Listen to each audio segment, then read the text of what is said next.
Hey everybody, welcome back to my channel. It's Constance the Ringer. And yeah, it's a new vlog. Today is Thursday. It's like almost 2 o'clock in the afternoon, and yeah, I put off going to work so long that now I really just can't go to work. So yeah, Friday and Saturday I'm going to work very long hours. Well, actually the next 3 days I'll work very long hours because I'm just not feeling it. I'm not. I worked yesterday. Isn't that enough? So I'm gonna make sure I get a lot of stuff done. But yeah, I'm just not in the mood. I would like to stay home and read because I can't help myself. It's also still kind of gloomy outside. It might seem like it's nice, but it's overcast, and I don't like rain. I don't like gloomy weather. That's not my thing. I prefer the sun or snow. Snow is good, and then double perfection moment if it's snowing but the sun has come out. Oh, that would be awesome. But for now it's just gloomy. So sun, please come out soon. We need you. That's how I flourish because I am much like a flower.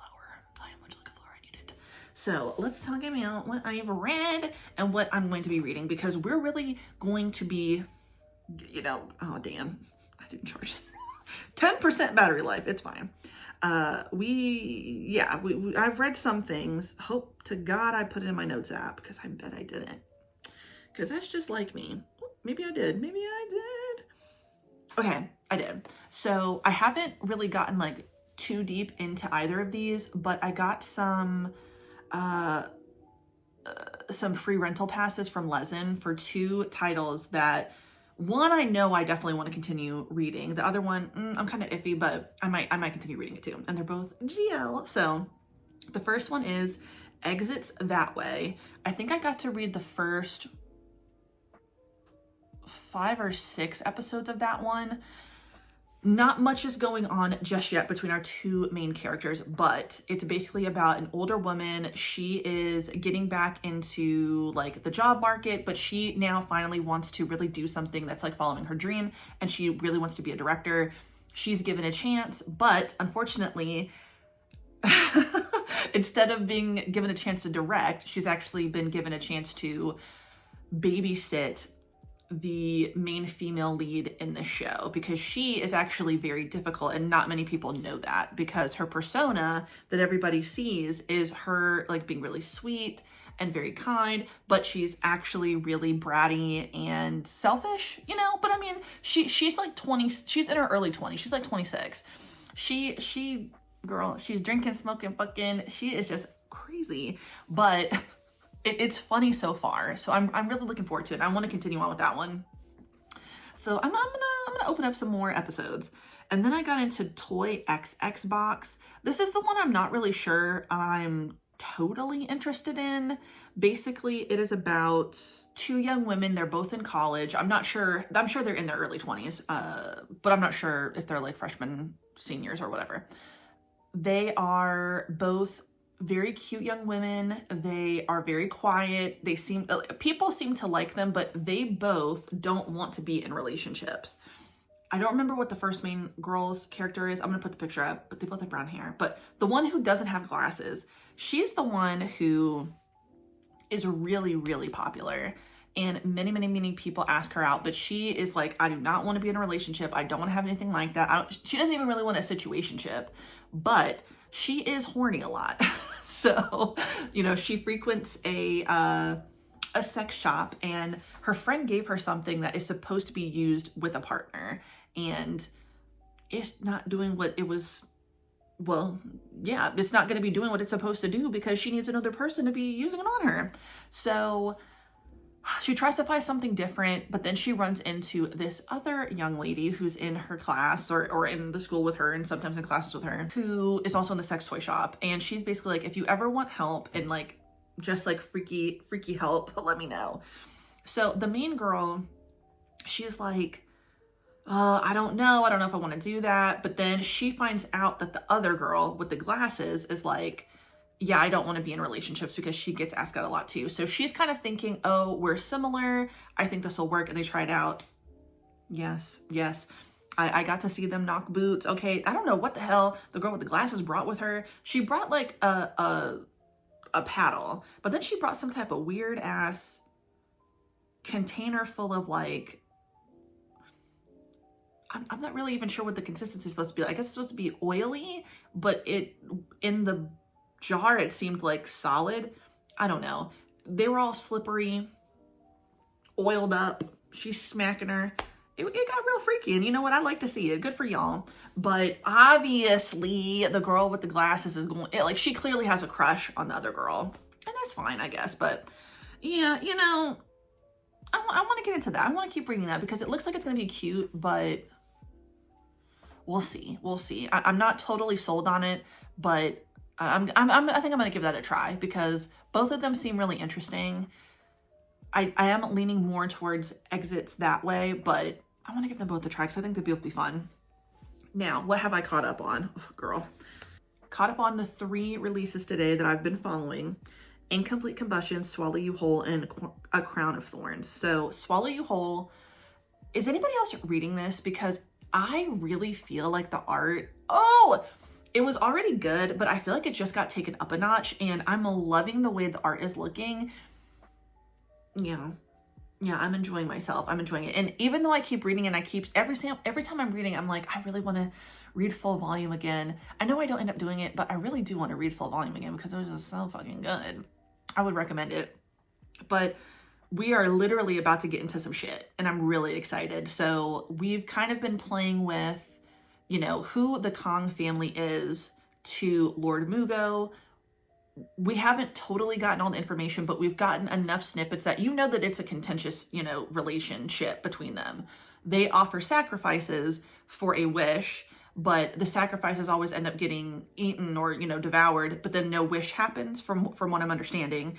And I think that they, along with the lawyer, who I think is the one trying to accelerate everything, they want to get rid of Lord Mugo now, I think, completely. How they do that, I'm not sure, but they feel as though the key to it is Jaehyun, Jaheon. Sorry if I pronounced that wrong. They feel like the key is him and that he is going to somehow do something. I'm not sure what it is, but they have, it seems like they're really hedging all of their bets on him, bringing Lord Mugo down, even though I don't know that they really know how he could do that. But they've been doing sneaky things. Like, they tried to get him to leave the compound when he wasn't dead. So I'm not sure if they're just trying to get him back, maybe hold him hostage against Lord Mugo, or they want to get him back, kill him, and then try to give him a new sacrifice since they know that he's not killing this one. Sneaky, sinister stuff is going on. Okay, we already know that. Incomplete Combustion. Okay. Some things are getting revealed. Some things are happening. So I remember seeing on Twitter some people talking about what was going to happen because I think obviously it's a little bit earlier in Korea, possibly. I could be wrong, I'm not sure. But they were already talking about what we saw at the end of this most recent episode, which is the guy who lost the last match is now, girl, my God, he is getting beat up, choked out, got a goddamn like cock cage on, and I don't know, but the guy who is the sculptor and the whatever, he's like sketching it. So obviously that's been the dynamic here. Okay, all of those images, those paintings and those sculptures of I can't remember the other guy's name, but one of the main dudes, and I'll put the pictures up, have been on display at this art gallery that the other dude was helping like build and put together and unload all this shit. And he was really disgusted by it because he's like, I don't want to see this. I don't want to see you like on display like this because something doesn't seem right with it, because something wasn't right with it. So he is, I think, simultaneously drugging up the one dude, having him fight people because now maybe he wants new material to like sketches, but he's obviously also getting off. Like, he is abusing our other main male character. He is assaulting him, and he's also putting him through something like physically like painful because of the boxing. But now he's got his eye set on our first male lead, and that is really scary because what is going to happen? Are they going to fight each other, and will he lose on purpose so whatever he thinks like is, because I don't think our second male lead is going to tell him exactly what's going on yet. We're going to get close, but I'm sure he's either going to get right up to it and either loses the opportunity to tell him or loses his nerve to tell him, or something else might happen. Something might get in the way where he can't actually explain. But I'm wondering if that one guy who's like a bodyguard, he seems like not so bad, even though he was a part of this. He really, I don't think he really wanted him to be involved in the first place. So I don't know, but more stuff is coming out. So the first male lead, I fear that he will be in this situation, because the thing is like this guy, this sculptor, painter, whatever, he clearly likes to take men who are very strong, alpha, whatever, and break them down. He's getting off on that. And we clearly see that our main male lead is, I don't think he tries to be that way. I just think he has a very like commanding presence. He's very masculine, whatever you want to say. Obviously it's a very masculine sport, I guess, to like do MMA and boxing and stuff. I don't watch it. I'm just letting my thoughts fly. So I could be wrong, I'm sorry, but that's just what I assume. Obviously women can be boxers and MMA players too, but in this realm, we're not seeing any women fight against the men.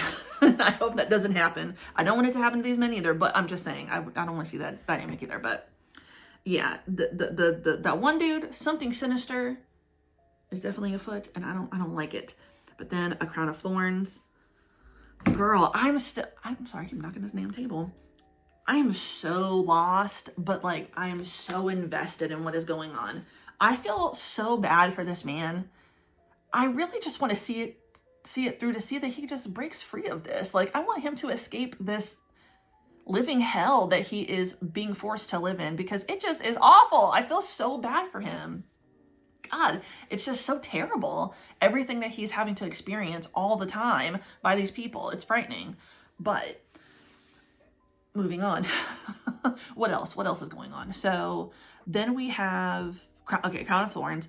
He is getting shaved by the stepson, and that is in a way taunting the other alpha who is assaulting him at work.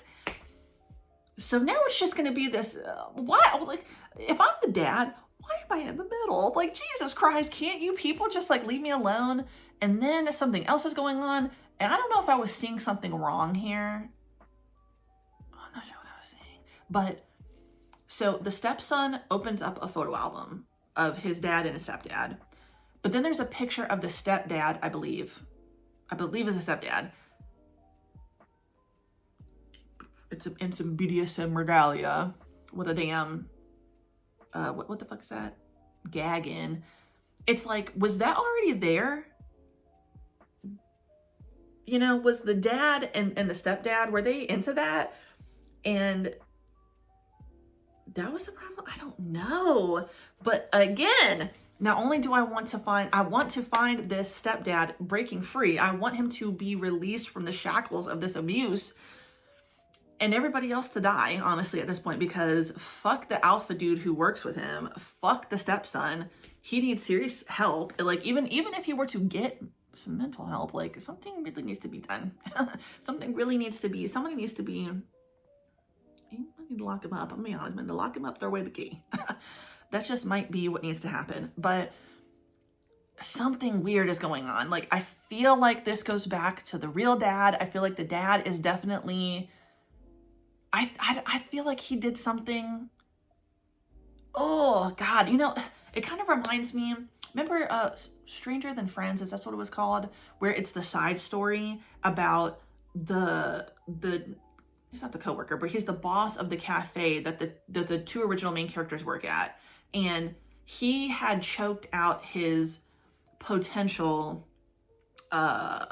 stepbrother, because he was trying to save the stepbrother from that guy, from his biological father, right? So I wish I could remember his name. I'll try to remember to put a picture up. So it's the boss in the past. He is a young adult, late teens. He knows that his dad is a perverted, sadistic piece of shit. And he's like, he tries to tell himself, like, I don't care what happens. But he knows that the dad has eyes for this younger boy who would potentially, if the marriage happens, be his stepbrother. And even though he keeps going, I'm not gonna do anything, I'm not gonna step in, it's not my business, he eventually, I think because the little boy, when he is a little boy, is like wanting to be close to the guy as his brother, he's like, fuck, I'm just gonna have to do this. So he chokes him. It is just crazy. It is just crazy. Okay, that whole story. I'm wondering, is that kind of what's going on? That the biological dad in A Crown of Thorns was also somebody who was kind of fucking freaky and weird, and he ended up with this man who is not an Omega. Like, he is a Beta who gets turned into Omega. And you know what? That has just got to suck. If I were gonna write an Omegaverse, I would not want that to happen. I would want a Beta to stay a Beta. That's just me. I'm sorry. Who am I?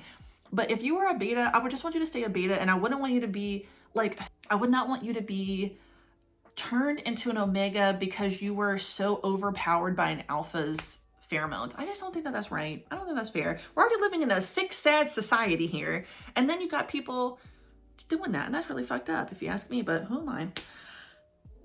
Blah, blah, blah. I'm thinking that maybe the dad, the biological dad, is a fucking psycho freak weirdo. The son may have had something to do with it about him dying. Or, ooh, what about this? What about this? Okay. Gears are turning.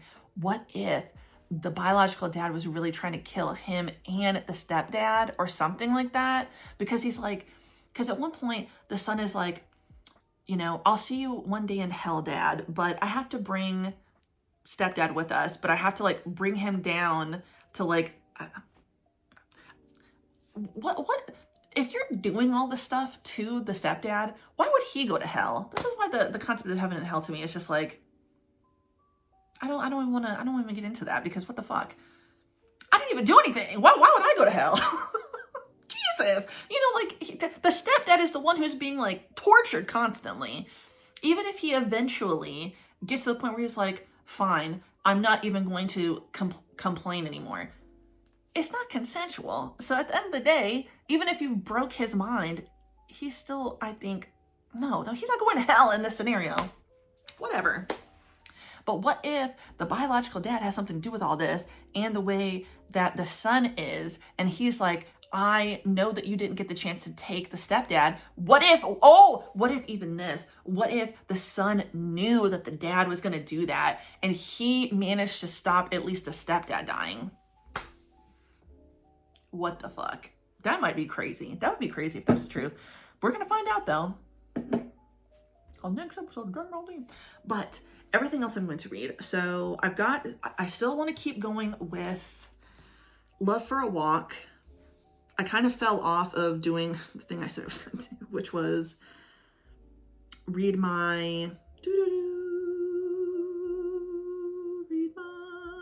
webtoon stuff. So if I actually am following that, I'm almost done with Love for a Walk. Oh God, I really kind of set myself up pretty crazy. I actually don't know how long all of these are, but that's okay. So I have to choose from something. I know I've made it pretty far before with The Mafia Nanny, and I really liked that, but I'm not sure that I want to read that one in particular. I'm really, something is calling to me here. I don't know how to pronounce this. Aesop's Romance. I've always seen little clips from that, and it looks really good, but also Selfish Romance. But then In Between looks good. And then the X-Love review looks good. Secretary's Secret, A Demon's Wit, literally everything that's on here. I'm gonna have to find something. But along with those things that I want to read, I've also got a big fat stack of manga. And honestly, this is the time I really need to sit down, because I have 1, 2, 3, 4 stacks of manga total, and I need to eliminate some of these stacks because it's getting ridiculous.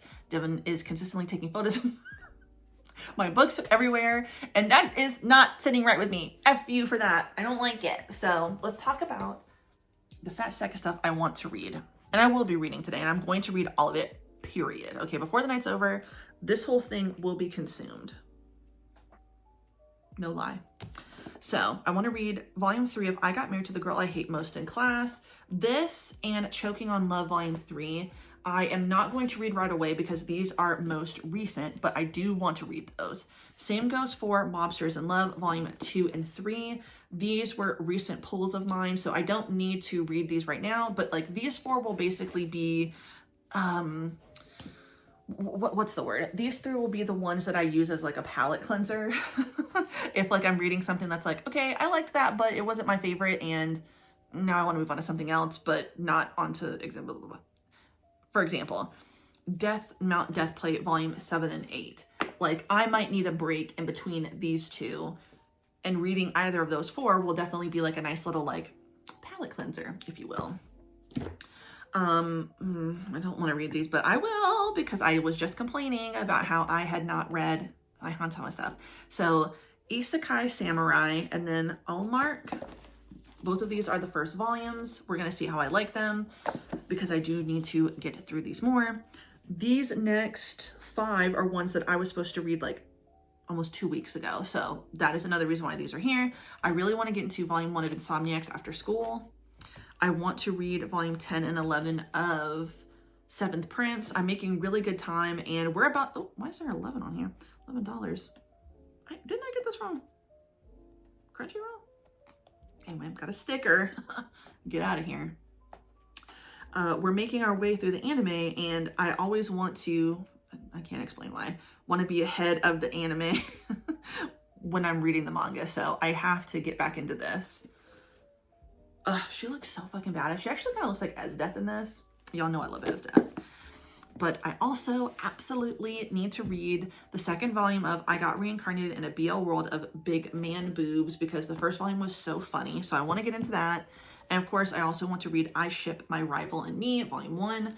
Now, I'm not sure if I'm going to get into I Ship My Rival and Me immediately, but I'd like to. Other than that, maybe I will focus just in general on the ones that are beside me. Granted, I really should focus more on what's there because those have been there longer. So,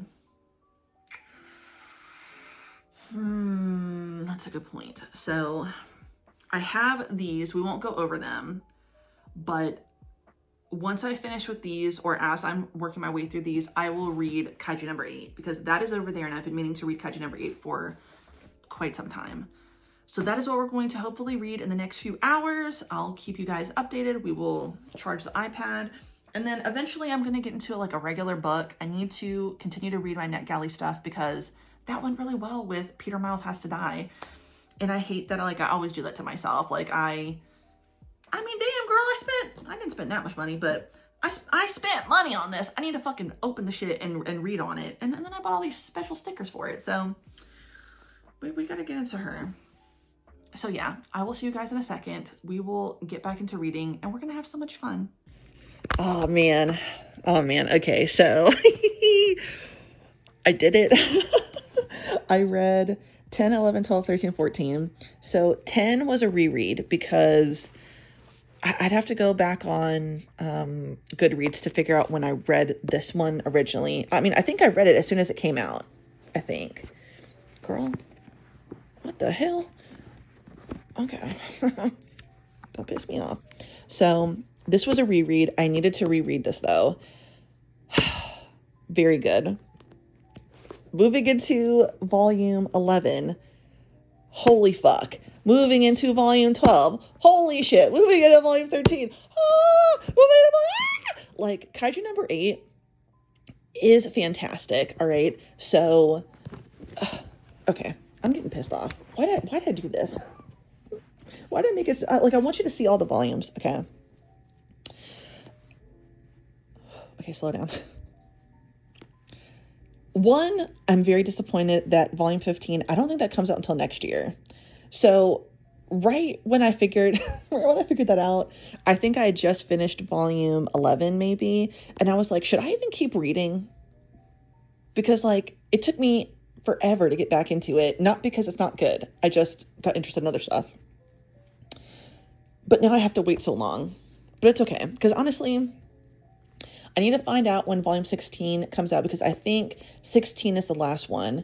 I noticed that, or I saw a TikTok where someone pointed out the covers of Kaiju number 8 and talked about how like they're really interesting, especially the spines, because every every volume has a character on it, right? It's not even following a scene when you put them all together. You notice how some manga spines will like create an image or they will flow, but this creator pointed out how like Kaiju number 8 volumes are like very chaotic and colorful. And when I say chaotic, I mean that in a good way.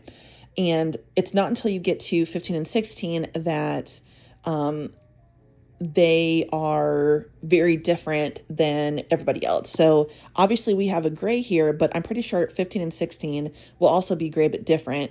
And they pointed out that Ashira has not been on a cover yet. Now, I didn't go back and look through all the covers, so I'm just taking their word for it. I will go back and look, and then I'll put that. There's a fly in the house. That pisses me off. I hate flies. Ugh. I hate flies. I'm sorry. I had to point that out because I hate flies so much. Anyway, you've got, taking their word for it, Ashira hasn't been on one, and I don't think Kafka as a human has been on one. So I'm going to have to double check those two things. I'm pretty sure the first volume of Kaiju number 8 is Kafka in his Kaiju form, and we don't see him on the cover as his human form yet. So we'll see. If what I looked up is right, I saw 15 and 16. I'm pretty sure their covers are Ashira and Kafka as humans, right? This is getting so intense, right? Like this battle is insane. Kaiju number 9 has developed new kaiju, or I don't remember if they're kaiju or, no, yeah, they were kaiju, and then there's Dai kaiju are popping up that are kind of tailored to these specific characters in order to beat them. But, and I won't give this away, his ultimate plan, nobody figured it out until it was almost too late. And now it is the most epic part of the battle because they have to kill number 9. There is literally no way that you can't kill him. And the interesting thing is, even though 9 has created all of these other kaiju after himself, right? So we had 10, 11, 12. No, I don't remember 10 and 12. 10, 11, and 12. I think those took someone else. But then we had 13, 14, 15. Maybe it was 12, 13, 14. There were more in these next few ones because they were meant to take out her. They were meant to take out him. They were meant to take out what's his face, right? So they were meant to take out these top players. And it was just crazy, dude. It's just been so crazy. But they have to take number 9 down because now we kind of got a glimpse into what number 9 wants for the world and what it will look like. He kind of like, I think he purposefully shows Kafka what he wants. And his motivations are so interesting because he is the most intelligent and evolved and like weirdly human-like of all of the other ones, right? Like he is the one who's creating so many of them. But he seems to have like so much disdain for humans, but he's also so fascinated by them, which I find really, really interesting. I recently got Kaiju number 8 B-side volume 1 and 2, which gives you, I think, a little bit more background on other characters. So in the meantime, I will be reading those 2 volumes, but this was a slam dunk. I'm so glad I went and reread this because it was definitely necessary, but these 4 were really, really good. This battle is so crazy. And this has like reinvigorated me into wanting to watch the anime because I feel like the anime is fantastic. I feel like I just think it's good. But honestly, I just like the story so much. Kafka is such an interesting and fun character. All of the characters here are so good. I think it definitely gives like what most people come to expect and love out of like a shonen like story. But the level of friendship and other stuff that's going on here, I love it so much, especially in this, like these 2 volumes, and then what we see in this volume, like the psychological stuff that's going on for some of these characters. And you know, this is like it's giving dystopian a bit. You know, you have these monsters that even before we see number 9 are terrorizing people, and we see people's backstories, Ichikawa's backstory, these people who have lost so much, people, places, things, are just trying to fight back from a force that just seems like it will never end. But and this is a crazy thing, if they kill number 9, will all of the creatures die out? But what does that mean for Kafka? He's doing something that he might not be able to turn back from. And I don't want to give that away, but it is just really, really good. If you have not read Kaiju number 8 or watched the anime, but you've like been on the fence, I would definitely suggest reading it. I think it is so good. I think the anime is really good. I kind of fell off of it. I think I've watched all of season 1. I'm pretty sure I watched all of season 1. If not, I'm like 1 episode away from ending it. But now I want to go back and rewatch it. Now get into season 2. I don't, and because now I've finally read volume 14, I don't know how far in advance the second season is for this. It would be interesting though if season 2 ended on like this cliffhanger. Ooh, that would be crazy. I would be devastated if I was someone who wasn't reading it and it ended basically like right when like this shit is about to happen. Oh my God, that'd be crazy. But yes, I would highly, highly, highly recommend reading this. I think it is really, really good. And yeah, that's really all I have to say. It's just simply too good. So now we're going to get into some other stuff. I think I might transition to something a little bit more fun and less, battle fighting heavy. Girl, this fly is getting close to me and it is one fat bitch. Okay. It's not like what are those things called? A mayfly? Ugh, those are disgusting. But this thing is chunky. I already don't like a fly. I don't like a gnat. But this one, oh, hell no. Ugh, and it's by my bucks. You monster. You disgusting piece of shit. I don't know where it came from. It's not like I left the damn house, but it is what it is. Anyway, we're going to transition to something a little bit more fun, a little bit more sexy even. Who knows? But I'm really wanting to get into, I don't know, but I'm thinking a BL title. Probably going to do Mobsters in Love. Once I read the next 2 volumes, I'm done because I think Mobsters in Love is only 3 volumes. Let me check. While I'm sitting here, I don't want these things to fall. Oh, is it not? Yeah, it is. Dumbass. So I can knock these out and then I'll feel very accomplished. And then I'll read the BL World of Big Man Boobs for sure. Got to get into that one because that one was so funny. And then we'll see. Maybe I'll pop in a Dead Mount Death Play too.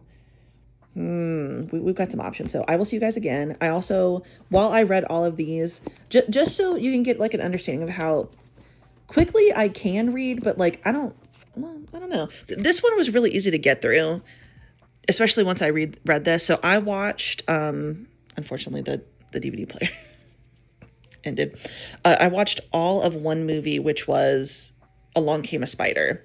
I will put the time like of how long that is on the screen, just so you kind of understand like how, I don't want to say quickly, but I guess that movie's like a little under 2 hours. So it took me a little under 2 hours to read 1, 2, 3, 4, 5 volumes.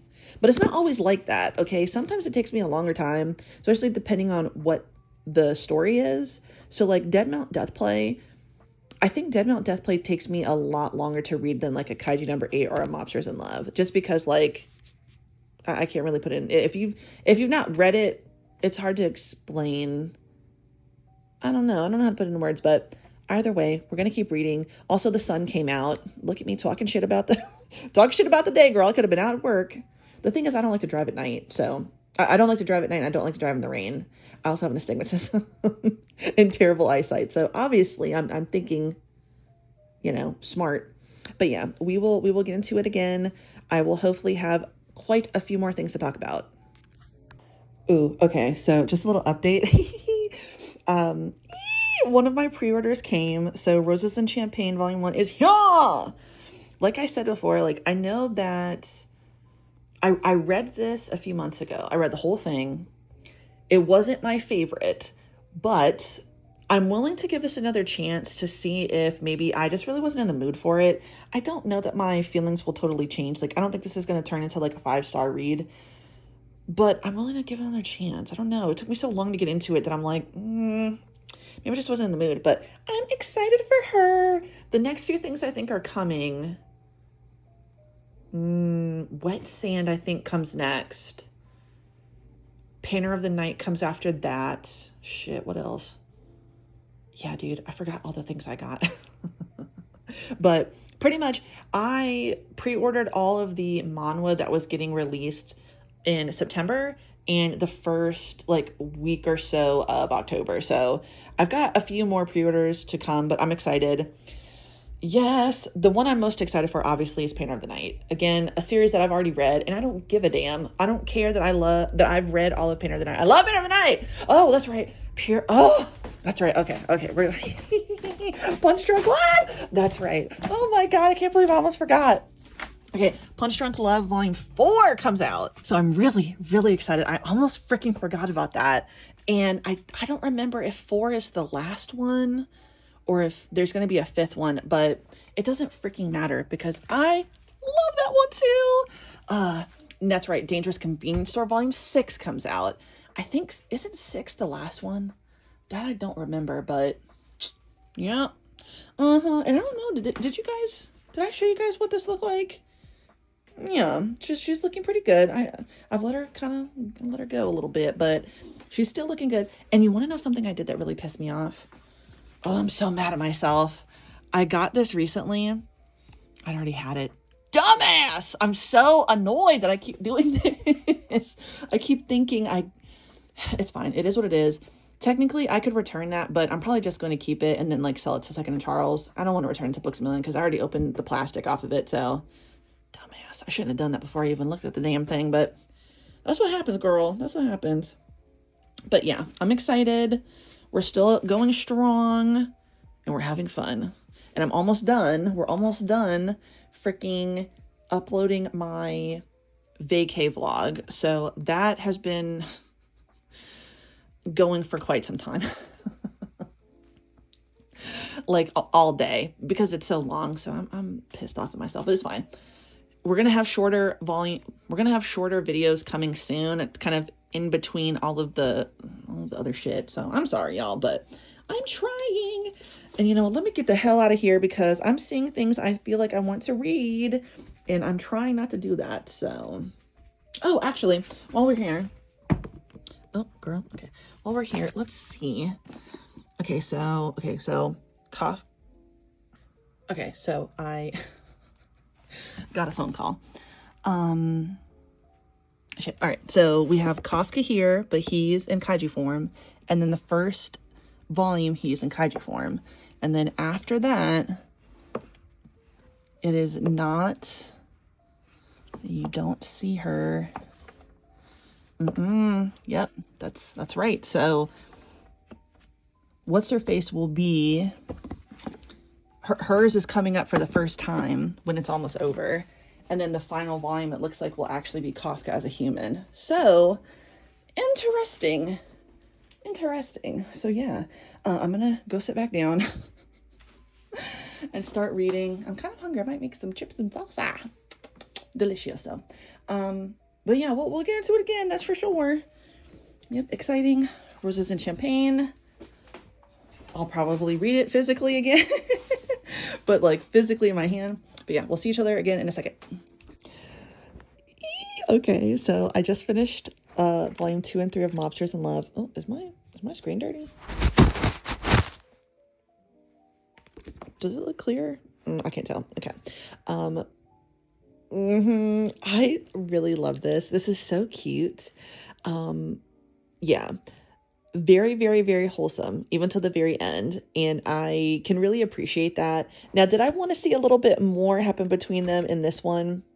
I can't deny yes. But we don't even really know who is the more dominant one in the situation. And my hope and desire is that they both just switch it up every now and then. Oh my God. But in this one, he was just so like melting for him. Bitch. Now that's what I would have liked to see more. But this was so good. Okay. I love their dynamic. I love the back and forth. Some of the things that happened, like I was hoping that we would see more about whoever that person, Fushimi, I think his name was, who was obsessed with Sawatari, the main boss. I also wanted to see Ritsu have love. So like, I don't know if Mobsters in Love ever gets a spinoff. I hope, or gets more volumes. I mean, this is the last one.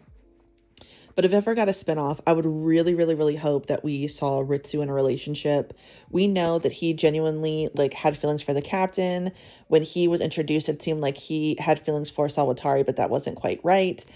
And I just loved it so much. Like, I just loved everything about this little short series. It was very, very cute. I would definitely recommend it. Very wholesome, very sweet. It took forever for them to both like truly reveal their feelings for each other, but it's okay. Like, it was very slow burn, and I liked that. So if you want something that has comedy, a bit of action, because while I do feel like, I mean, there's a lot of stuff. I mean, people getting shot, Lord, sliced up and shit, but kidnapped even. But that is like obviously that's a part of their job, but that's not like a big thing that happens and like, oh shit, like we're really like going crazy like in kindergarten class. What is that called again? Kindergarten Wars. I'm sorry. That was like mostly violence. This is mostly like the relationships in the day-to-day that's like in some of the hijinks. And then you see some stuff going on like inner mob family, turmoil and wars and like back and forth, crazy shit going on. But but more than anything, it's the slow burn romance. So if you want a slow burn romance, you will like Mobsters in Love. I promise you. It was very, very wholesome and cute. It was very, very funny. It makes me want more. It was so good. I did kind of like look at my phone every now and then, so I feel bad about that. So I probably could have read a little bit more in the time it took me to watch another movie. I decided to watch The Last Witch Hunter. You know what? That is a movie that should get a sequel. Okay, that really should, because you know what? Vin Diesel, congratulations to him. He actually can, he's versatile, I think. And you know what? Get him out of the fucking Fast Furious franchise. That needs to be done. I fear it will never end though. But yeah, I feel like I could have read more, but it's okay. This was really good. I don't know what I'm going to read next, but I am going to move on to something else. So as of today, I've read, so it's 1, 2, 3, 4, 5, 6, 7 volumes so far. I hope to read more. I think I want to keep reading something fun and light and then get into Death Play. But I also might, since I read 2 that were really fun, maybe I will read Seventh Prince. That's what I'm gonna do. I'm gonna read Seventh Prince next, because when Devin gets home, he's gonna play games for a little bit, but then we're gonna watch anime together. And we're gonna catch up on Seventh Prince, Dawn to Dawn, Sakamoto Days. What else are we watching? I need to keep going with my Dress Up Darling, but I told him I really want us to start Kaiju number 8 all over again and then continue on with the series. Devin didn't totally like it, but I really think that he will once we give it like a second go. The issue is that when it comes to like watching stuff, I lose interest very quickly. I'm always interested, but like it's like I lose steam. So it's really easy for me to start and then stop halfway because I'm just not in the mood anymore, which I feel bad for Devin. Devin could just keep watching a whole season in one go. For me, I can't really do that because I want to read and I want to watch it subbed. So that's the problem. Anyway, you guys will see me again one more time tonight. Tomorrow we have to work at least 11 hours to make up for the fact that I didn't work today. So you might not see me tomorrow. You might not see me till next week, honestly, because these next 3 days, what is today? Today's Thursday. So Friday, Saturday, Sunday. Yeah. I have to work 10 to 12 hours these next 3 days to make up for what I didn't do. So wish me luck. I have a feeling you will see me, but we'll just see. But for now, you'll see me again tonight. So I don't even know, I'm getting ahead of myself. And we will talk again. Hey everybody, welcome back. Okay, so it is Monday. I worked really hard these last few days. I think Friday I did 12 hours, Saturday I did 11 hours, and Sunday I did like close to 10, so it was like 9.5 hours. I made it to basically almost 40 hours, right? So I'm very proud of myself, but I did not have any time to talk at all. I really, really, really did not. I didn't really have a lot of time to read either, but it's okay because I did do some reading. I got volumes 7 and 8 of A Dead Mountain Death Play complete. I got volumes 7 and 8 of Dead Mountain Death Play read. Really, really good. Interestingly, you know, obviously I discovered that it's actually longer than 9 volumes. But I'm actually going to hit the goal of reading the 9 volumes that I initially thought were just in the series.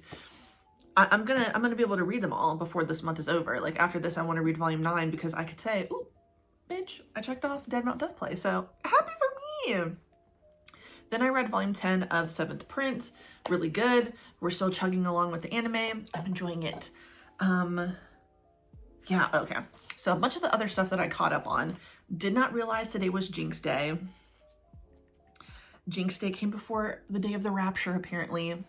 So it was written. Jinx was really good, as you know.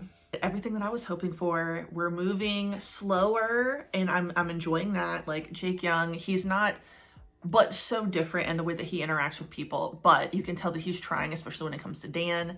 I'm really happy with the way that the relationship's going to evolve. I'm hoping that we don't have, like, I know that we're still gonna have some miscommunication here and there because I think that there's just no way that they're gonna be able to communicate really well very quickly. But I'm hoping that it's not big, huge blowout miscommunications. Like Dan is here to work on himself and also be monitored, as well as helping Jake Young. So it's exciting because it's forced proximity, but it's all kind of being done in a more healthy way, which is great. Dan is now around people that are his age and younger.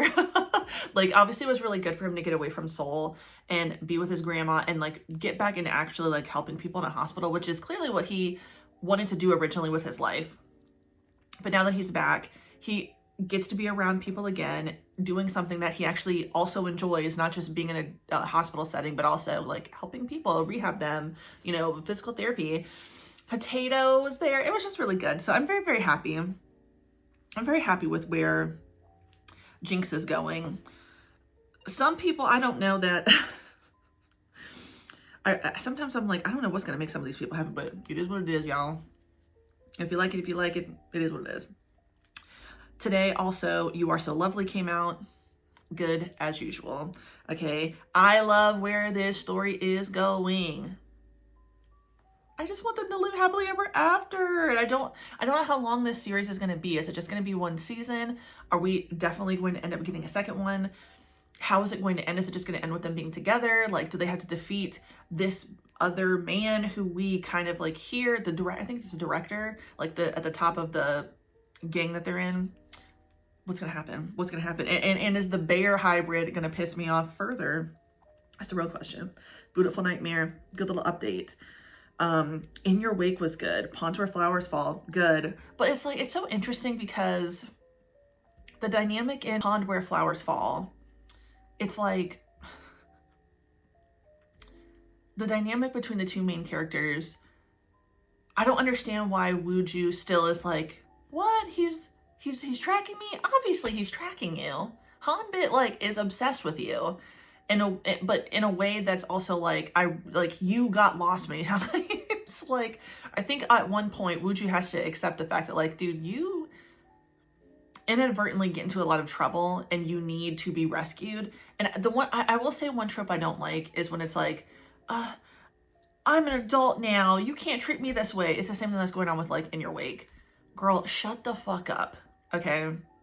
No one's saying that you can't protect yourself. What is the harm in having someone else alongside you be supportive of you and be there for you? What is so wrong with that? Oh my God, they're just acting so annoying. True Without Roots. Yep, I knew that dude was corrupt. I just knew it. Oh wait, these come in on Tuesday. Okay. Okay, one thing in the last reading vlog, I mentioned that I had talked about, or I filmed myself when Sandwich Paradox ended season 1, and I was going to put it in the video. I didn't end up doing that, and I don't think I will. it's, I don't think I need to insert it, but I will say Sandwich Paradox was really surprising to me, and I really ended up liking it. So it's not done. It's just the end of the first season. So this is a spoiler. Okay, if you don't want to know about Sandwich Paradox, please feel free to move on. When you don't see the image anymore, you can know to come back. As you all have heard me complain many times, I know it's been a lot, and it'll probably happen again because that's just who I am. I have been deceived. It is my fault, but I have been deceived thinking that we were going to have like a three-way situation. And oftentimes what's actually happening is the main character just has a split personality. And I don't like that. Could I save myself from this? Yes, if I actually read the synopsis of things. But I don't, and that's just how things are. Okay, Sandwich Paradox just blew my mind, okay? They're twins. They're twins hooking up with him. He doesn't know that. He discovers, the first male lead discovers, oh my God, there's two of you? Oh my God, there's two of you. Yeah, okay. Now I want to see where that's going to go. I certainly do. The Omega and his twin mates, I really liked that story. And those are twins who have a throuple. But I think what we'll find in volume 2 is that one of the alphas is, that's not his fated mate. So he's going to end up with someone else. But that's not the point. That little three-way, that was great. This little three-way, the potential, I can't wait. I cannot wait to read that. Because obviously they're going to all hook up with each other. Well, not the twins. The twins aren't going to have sex with each other, but they're going to have sex with the one dude. And it's like, you know what? Congratulations. That's some people's dream. That's some people's dream. You know what? Some people are living other people's dreams, so good for y'all. All right. What else did I read? Oh, okay. Y'all, I don't know what prompted me to read this. I was definitely thinking of something different when I started this manhwa, but at the same time, I'm so glad that I read it because this one is so good. I started 2020. I'm going to insert photos. Okay. Oh my God. Yeah, I will absolutely. 2020 is on the roster of things I will be following week to week. Yes, I did set myself all over again. That was good. Okay, that was so good. I am, Lord. Basically, it's about a young guy. His dad has been in debt for many years, since the guy was a child, right? And it's finally to the point where he's 20 now. He's been held back in school. He's literally just trying to live a normal life. And his dad is like, look, you have to get the fuck out of here. Like, I'm going to send you to your grandma and I'm going to have you live with her until things die down. Don't come back. So basically this guy, the main character's life is put on pause because, again, this is like the 17th, 18th, 19th time that his life has been put on pause because of his dad. He ends up on this island where his grandma is, and he is a brat. He's a big brat. He's very whiny. You would think that he wouldn't be like that, but at the same time, it's because of the things that his dad has put him through and the amount of times that he has kind of felt like, you know, adults have never really looked out for me. When some police officers and other people knew that bad things were happening to me, they did nothing, and they just stood by and let it continue to happen. So he's very jaded, and he eventually had found out that the guy who is his dad is not actually his biological father, but he's still related to the grandma. But he takes out his like anger on other people. But the dynamic between his grandma and the two little aunties that are there is really cute. Eventually, when the main character stops being such a brat, the dynamic is just really adorable. And I really like that. But there's a guy on the island and his two goons who are also like kind of hot in their own way, but the second male lead is very fine, okay? Very fine. And I don't even like blue eyes like that. I'm more of a hazel, brown-eyed person more than blue. Because sometimes it can be a little scary. Depending on the kind of blue. You know, sometimes giving like, what were those things from Game of Thrones? White Walkers? That's what it gives sometimes. Very, very spooky. Very, very alien-ish. Anyway, this guy's fine though, okay? And they just get to doing it. And I liked what I saw. It was so good. 2020 is so good. It is so funny. But, oh my God, okay. Slow down. Slow down. You're getting ahead of yourself. I'm also still kind of high from last time, so I'm sorry. I'm trying to get these thoughts in order. So, oh my God. Yes, I've shown you the pictures. You can see why I would like that. But, oh my God. Okay, anyway, okay. Get back on track. So, yes, there's this like back and forth between the two main characters. You know, it's hot and cold.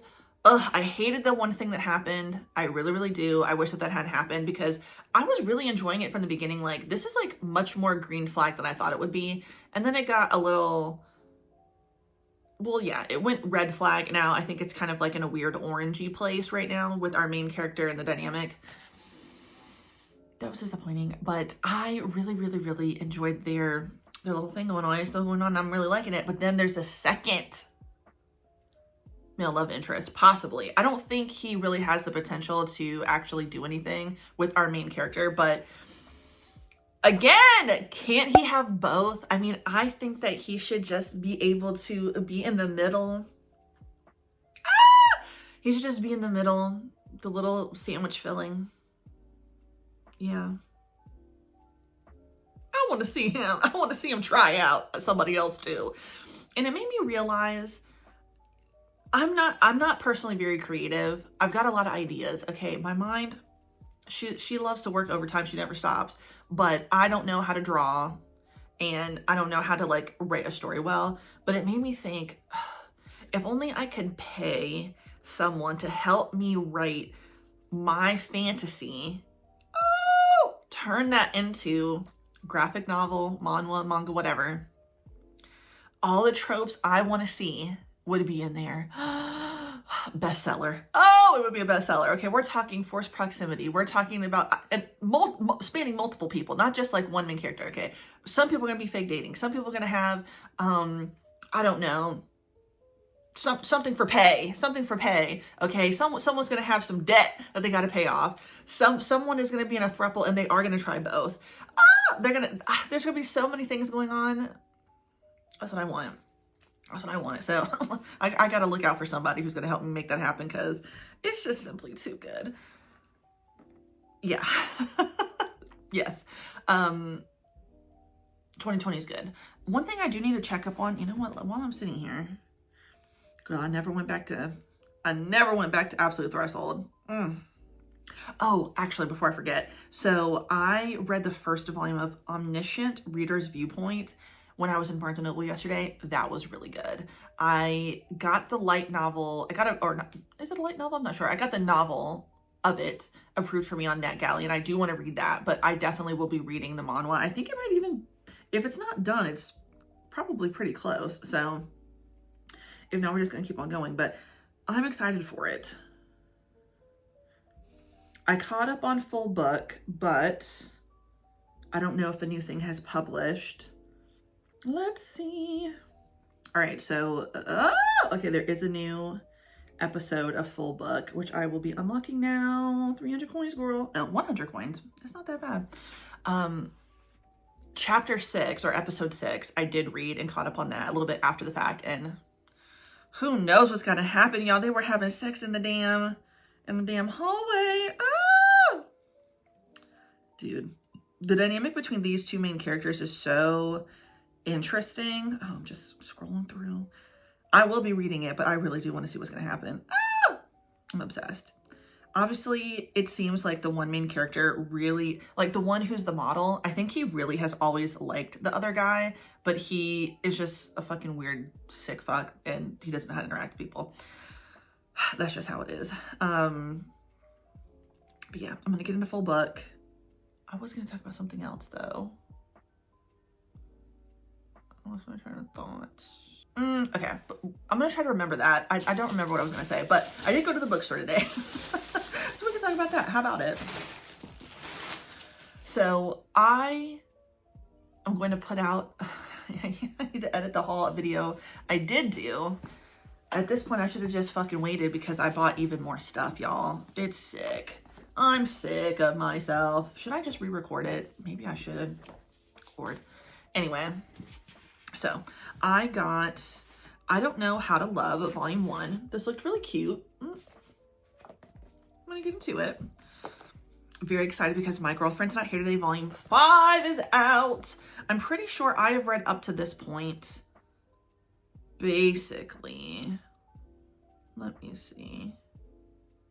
Oh, actually, no, I think I'm a little behind. Maybe. No. I did see this. I did read this. So I've read up to, I think, the end of this. I just haven't read volume 6. I don't know how many volumes it will be, but I did my little read of this earlier this year, I believe, and it was really good. I want to get back into Whisper Me a Love Song because I think I stopped at volume 3, and I obviously need to pick it all the way back up from the beginning because I don't remember everything that was going on, but I was excited to see that another volume came out. And then What Do You Call This? Trash. So this was based off the cover. The synopsis seemed really interesting, and I thought, okay, this looks like it might be good, possibly for Halloween time. Basically, it's about a woman or a guy who's dating someone, and the girl ends up being a stalker. So I don't know how, it's older teen. It's not wrapped in plastic, so she doesn't do anything that's like murderous, I don't think. She's just a little creepy, but you never know. It is horrifying to have a stalker. With that being said, dude, I can't remember what the hell I was gonna say. I was gonna look something up, right? I looked at full book. Was I supposed to do something else? Okay. This might have been what it was. So my thing just updated. Okay. Tears on a Withered Flower. I caught up on that. I really got to start doing what I say I'm going to do and let it go a few more chapters. But you know what? I will say this, like, I am really liking seeing the flashbacks that we keep having of Minchol. I've noticed that people online are not really interested in them and they're kind of tired of it, but I really want to see more of that. I feel it doesn't make me want to like Minchol at any point. But I think it's a really good insight into the kind of person that he is. Like, even though I do think that he loved Jesus when they were younger, I also think that he was also always the kind of person who really just wanted to be the savior of someone. So when all of these other guys and other women in his class when they were younger were talking about, oh, well, this girl's rich, this girl's this, this girl's that, you know, for Minchol at that point in his life, it seems like he was more concerned with like, no, I'm in love with her. This is my wifey. We're going to beat the odds and make it out. You know, it was this kind of like us against the world mentality. And we see someone else on the fringes when they were younger. And I'm pretty sure we've seen him when he was older too. Basically really dislike Minchol. And not because I think that he was jealous because he had Jesus, but more so that at that point in Minchol's life, it's like he got a lot of things. He got away with a lot of things and got certain opportunities that other people thought that he didn't deserve. And that doesn't mean that he didn't work hard for them. I mean, clearly, when he was younger, he actually did work. He actually put in time. He had a job. He seemed to have a better attitude towards people. And then along the way, he made a decision that he has now made Jesus' problem, right? So Jesus has to pay for the decision that he made that she did not ask him to make, which is to throw everything away and just like get out of there. That's not Jesus' fault. Jesus didn't make him do that. And she even at one point is like, why did you make this decision when you know that I can't repay you and I'm going to feel like I have to? And from there, it's like he just uses that against her for the rest of the time. And even now, he isn't going to be a better man for Jesus. He's not trying to do certain things and get into contact with her because he wants to prove to her and he is actually going to be a better man. He is literally just the same person, but he just wants to be able to say, like, look, I did this for you. You owe me. You need to come back to me. That's my opinion. And fuck you, dude. Fuck you. Because we don't want to see that. And that's not even the truth. That's not even how it should be for her. Okay? F him. And then not lastly, but the next thing. Operation True Love. I just don't understand why people don't like Dohwa. I really don't. I know I say this every time. I liked the most recent episode. It was very cute, but Doa is obviously, to me, I just really genuinely like Dohwa. I am not saying that I think that he should be with Sue more than anyone else, more than Unyo. Obviously, I think Unyo and Sue are going to be together. But I really like Dohwa, and I don't know why people don't like him. Like, he is not actually... someone have to remind me then of what he's done that was so, like, awful that people think that he's just this evil, evil person in the background. Like, I mean, no, like, he developed an actual friendship with Sue this entire time. You know, he really did like her, and he didn't like her just because, and like, he didn't share anything with her, right? Like, she was the first person that he felt comfortable being completely honest with.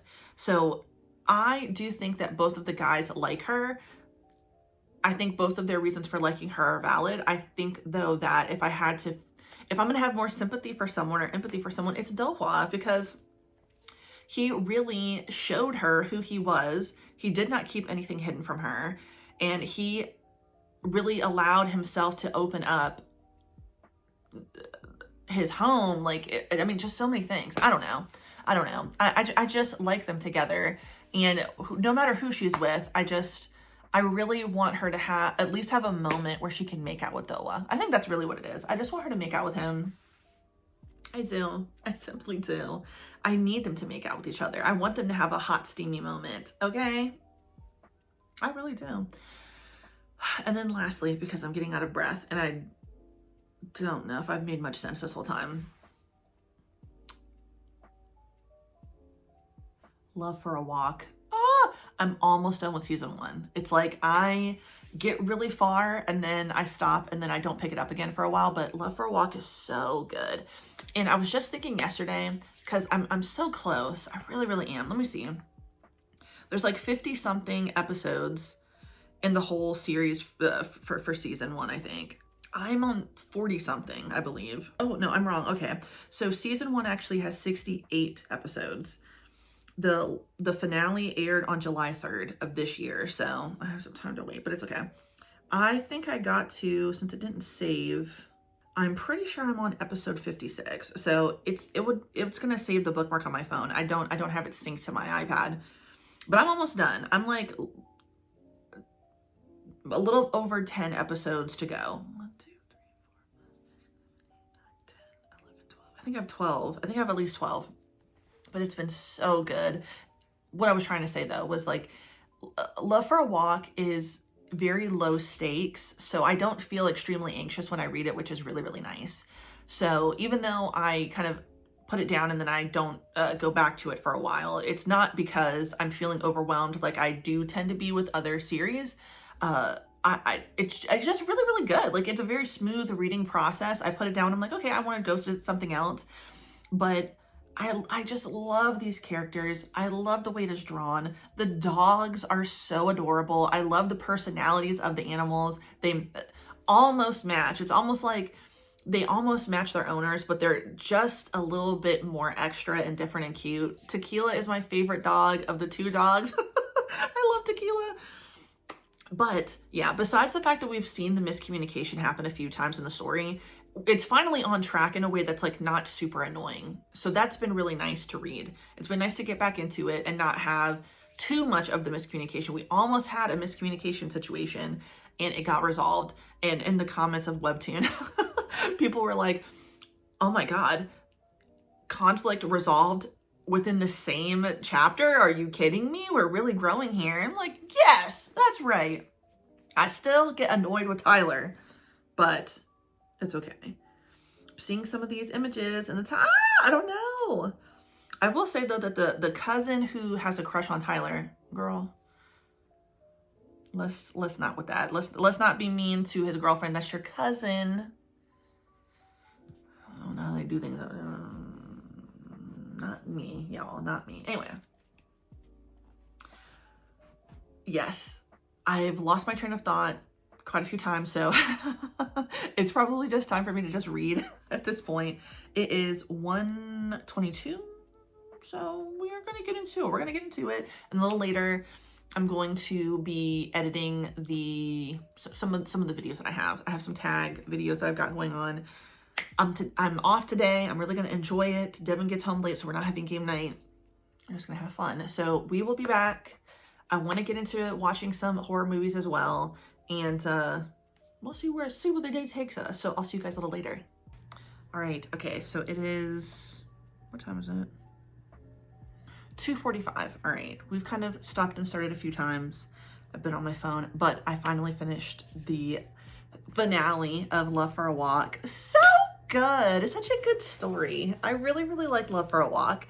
I don't know when season 2 is coming out, but it's going to be more intense and I'm really excited. So like I just said, it's pretty low stakes. Everything that has happened so far gets resolved very quickly, which is good. So even the Tyler's little cousin, Camila, her behavior changed, thankfully, because she was really pissing me off with the way she was treating Pam. Why would you even treat Pam like that? She's a good person. But as usual, I absolutely love Anne. I adore Anne. Anne is like one of my favorite characters. I think Anne is first, then Tequila, then Pam, then Bob and Tyler, and then everybody else. But even if those people are low on the list, like I still love them so much. Oh, they're just so cute. But everything got resolved with Camilla. Everything got resolved with this over here, that over there. But now we're getting into a story that's like, it's going to have its ups and downs. I don't want to give too much away because it literally just ended. But new beginnings are happening. But this woman who seems to be Tyler's mother, I'm pretty sure, because we've seen the woman who I believe to be his mom face to face, but then there's times where we only see like the bottom half of a woman's face. So I'm pretty sure that's the mom still. But for whatever reason, this woman is trying to get Tyler back. And it seems like Tyler probably comes from money, like his biological parents, maybe just his mom. I don't know about his dad, but the mom that keeps coming around must have money because she wants to keep bringing him back into the fold. She keeps being, the final thing is they're watching those two together and they're like, the person who's telling the mom about Pam is like, oh, she seems really sweet and impressionable. And he's like, that will come in handy for us possibly to bring Tyler back into the family. And it's like, we're going to have another communication breakdown. Unfortunately, we already know that it's going to happen, which sucks. But it's fine. You just got to deal with it, I guess. But that ended up being good. So look at me, not making the most progress when it comes to all the stuff I'm supposed to read on my suggestions for Webtoon, but I've crossed out Love for a Walk. Now I just kind of have to figure out what I want to read next. And honestly, Aesop's romance looks really, really good. I keep going back to it and thinking like, but Dreaming Freedom wasn't on here, but everybody has it in a list of some kind. So I don't know. I'm in a little mode. Like I'm in a manhwa mode. Like I'm getting back into it. Like I feel like I keep falling off and then coming back, falling off and coming back. But I think I'm back into it. I really, really do. But yeah, I'm also going to read some other physical stuff that I want to get into. But I also need to work on a TBR list. So actually, I think I'm going to take a break.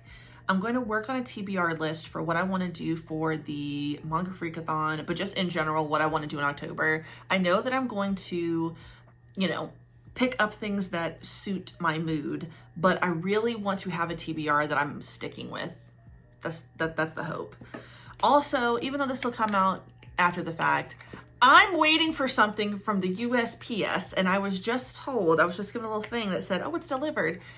It's not delivered. So what really is the truth? Is it on somebody else's porch? Because I haven't seen the dang mailman in the neighborhood. So it's like, that doesn't make any sense. I'm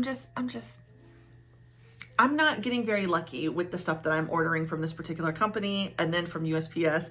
This order in particular was something that got lost in the mail. Then I was supposed to receive the replacement from the company. That was not a good experience. So I had to cancel everything, get a charge back. And now you're telling me the original stuff was actually being sent, but it's claiming that's delivered and it's not. I don't want to walk around my neighborhood and trying to find stuff and going on people's front porches. I don't want that. I don't want to get, I don't know anybody really in my neighborhood like that that's not on the street. So the thing is that I don't want to be going up to people's things or the same house number as me, knocking on doors, because you never know. People think that you're stealing a package. It's really yours. And then then what happens next? But I will be leaving the front door open. That's why it's kind of bright in here, because I'm going to see the mailman when he comes up. And if he doesn't have the package in his hand, we're going to be talking. I do like the mailman though. That's not like animosity towards him. I'm going to have to speak to him. I would like to know. Be like, hey, did you deliver this? Because it's saying that. And if he says yeah, I'm like, well, it wasn't this house. So let's retrace our steps. But yes, we're going to get into reading some more after I make my list. I do want to put a scary movie up on TV just for the background. And we'll see. We'll see what's going to happen. But I got all these stacks right beside me. I got the stacks behind me. We got a lot of reading to do, and I'm excited for it. All right. Hello, everyone. This is the mess that we're working with on the table. But I wanted to showcase the fact that I made curry, and I made some, pork katsu. Wait, is it? Can you say that? Can you say that? Basically, I did like a nice thin little pork, and we breaded that with some panko, put the rice on there, and I made the curry. And I'm very excited. It's just carrots and potatoes, and we're going to dig in. I really just wanted to show people that.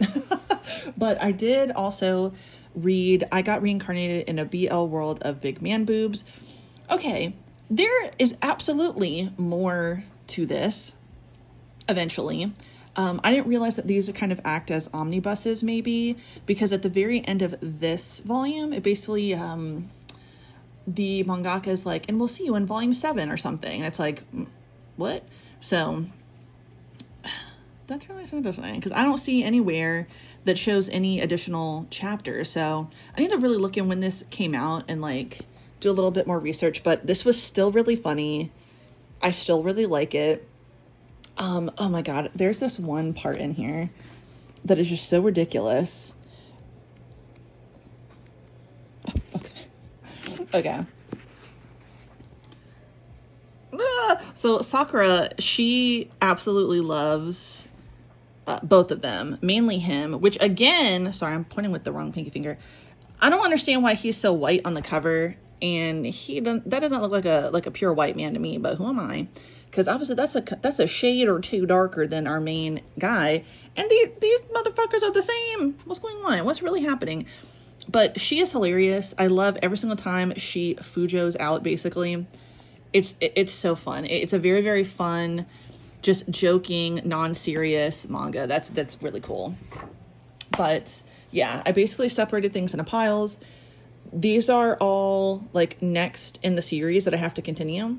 These are all first in the series, but then obviously I put the ones that like, obviously I have to start with volume 1, but I need to do volume 2 and 3. So that's my order. It doesn't make any sense. I put Jawbreaker on TV because it's just worth watching many, many, many times.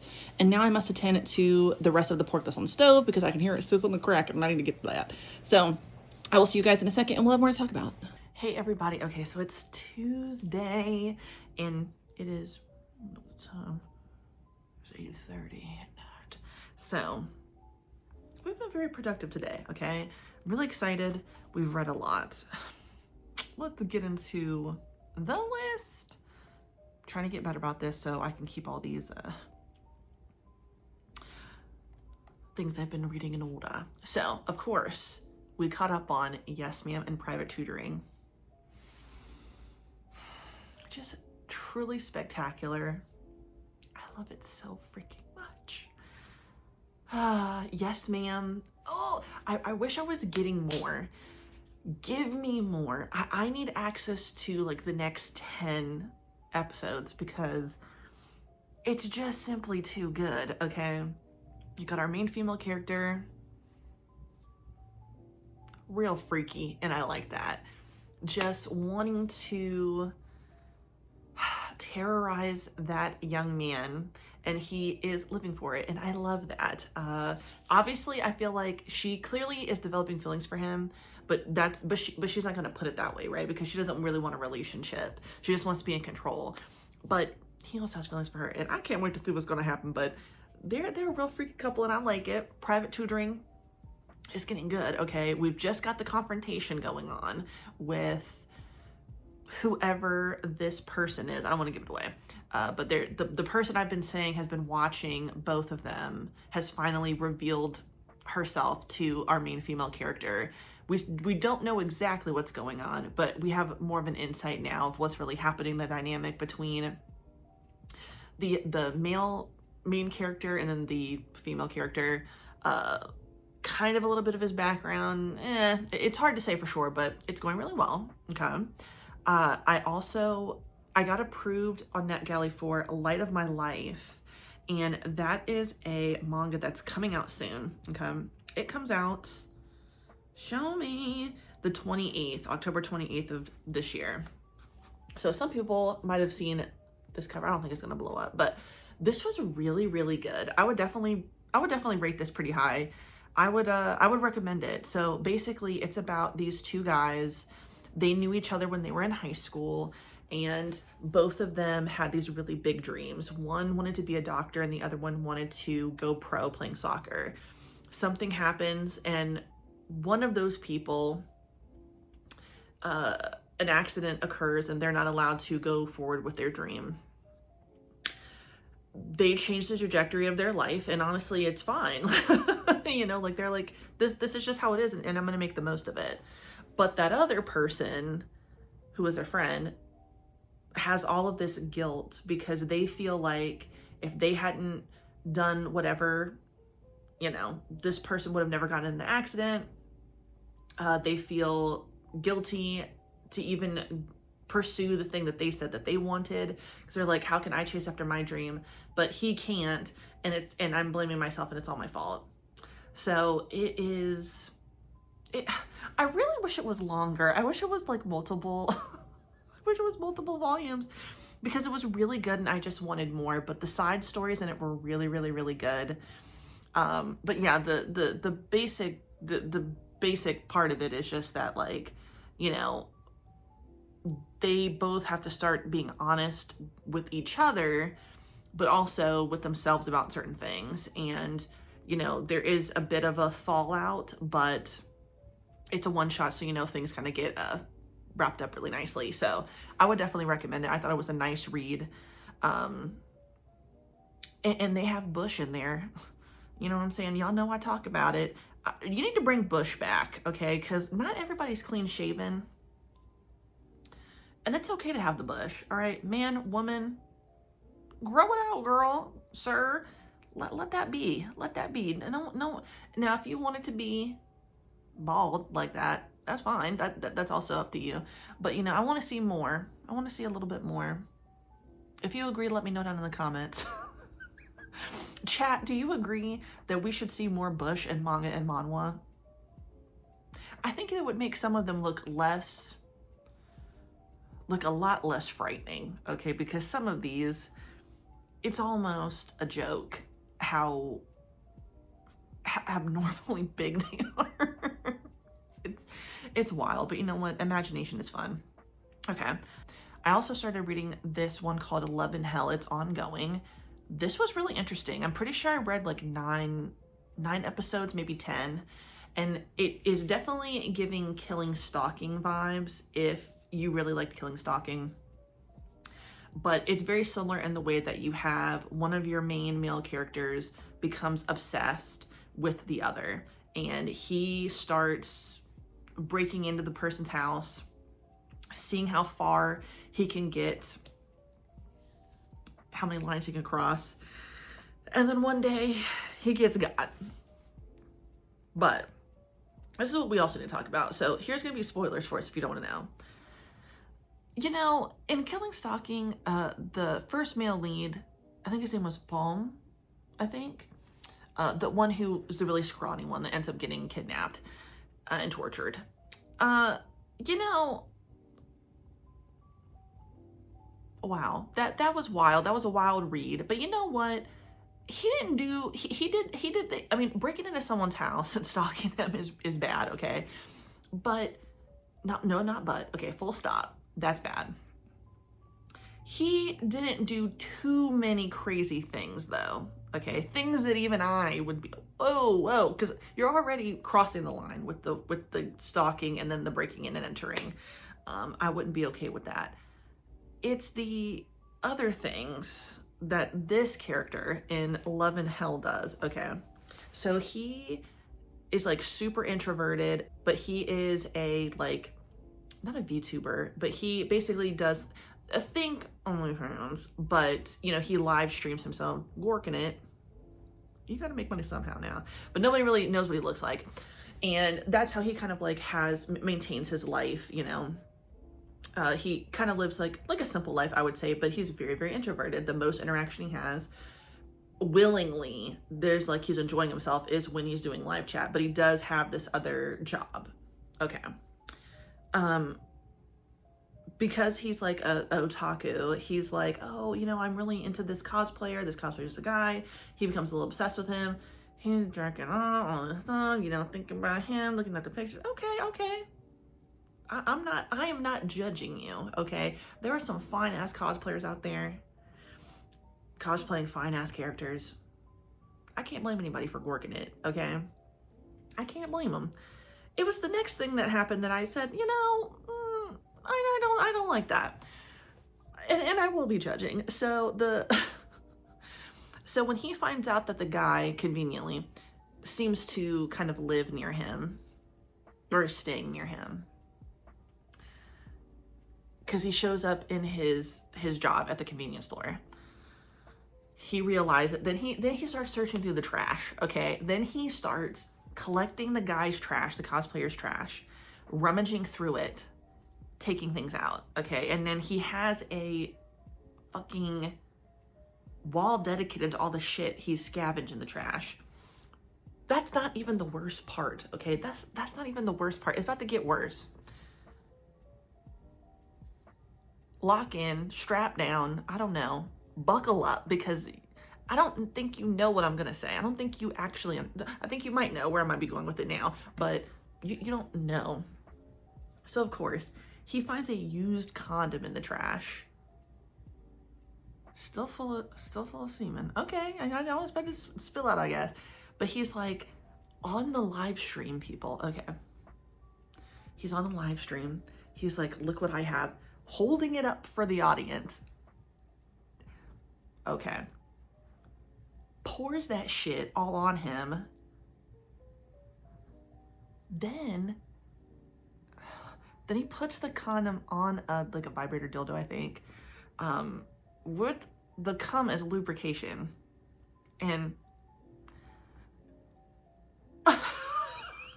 there are things that I have seen, and that is not one of them. Now I have seen it. I've never seen anything like that in my life. So, no, you don't even know him. And now we're getting into the real life, you know, consequences of this, okay? You don't know what's going on with his semen, okay? You don't know it, but you would just consume it,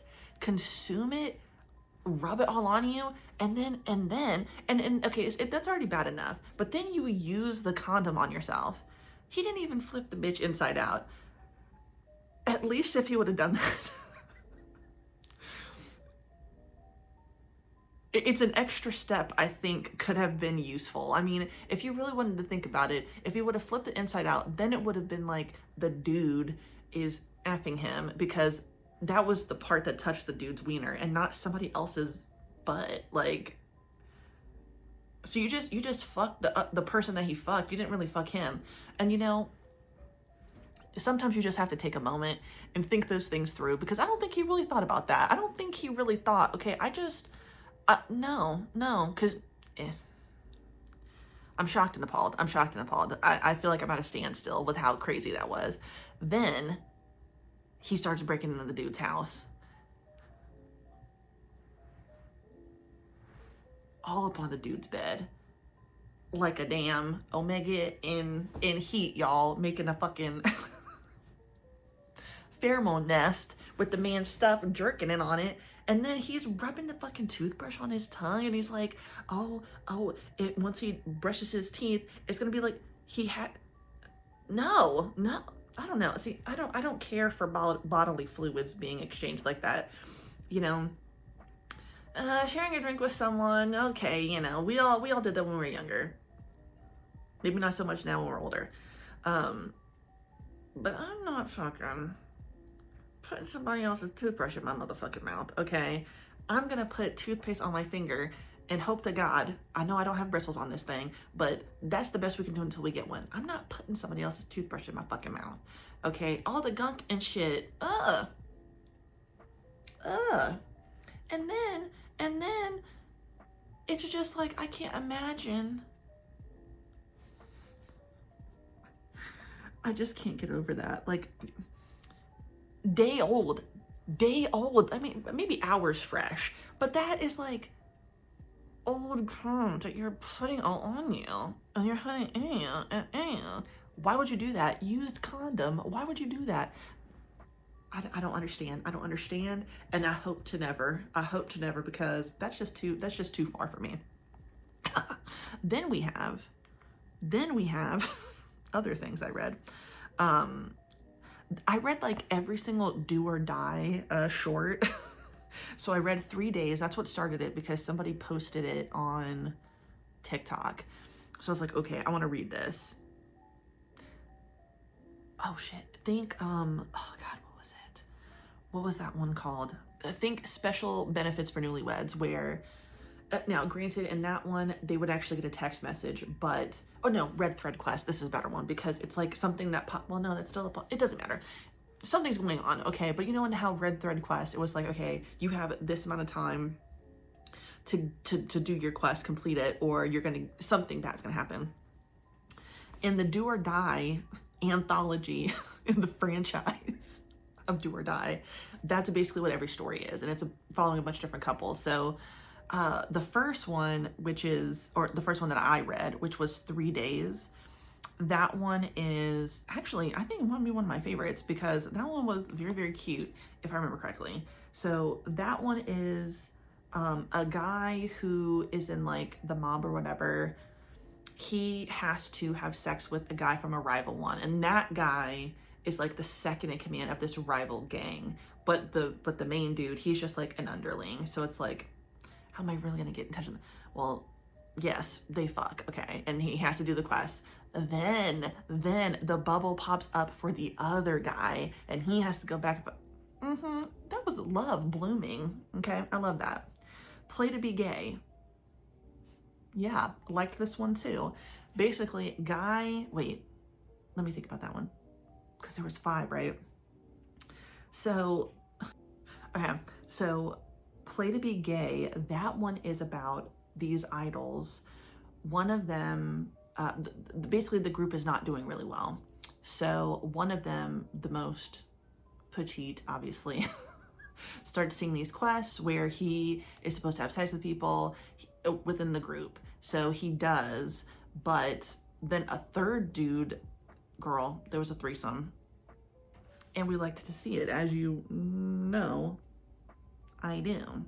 Same thing with Do or Die S-Toxin, which seems like the origin almost, but it wasn't quite. It's so fucking stupid. I'm sorry. S-Toxin is, dude is seeing the pop-up.